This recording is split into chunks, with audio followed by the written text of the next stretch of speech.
Pia Mabugat at kasama ko ngayon ang aming modelo na si Binibining Roby Consolacion mula sa Baitang ika-11, Santo Tomas, ABM.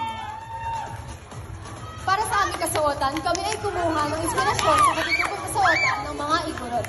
Kinuha namin ang mga paterno at kulay mula sa kanilang tradisyonal na tela at ginawa namin ito ng modernong disenyo upang maging ayon din sa kasalukuyang pananamit.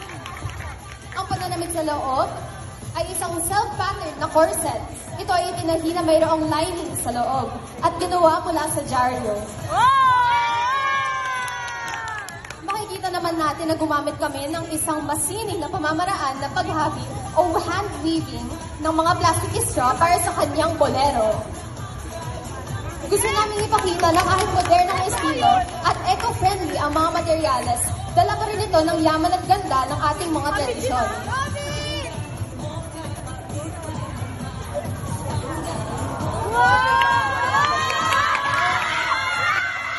Ang gem naman na ito ay mula sa isang sako at makikita natin ang ating pambansang ibon na ang Philippine Eagle. Ito ay iginuhit lamang gamit ng isang permanenteng marker. Muli, kami ang Baitang ika-11, Santo Tomas, ABM. Nasa inyong harapan.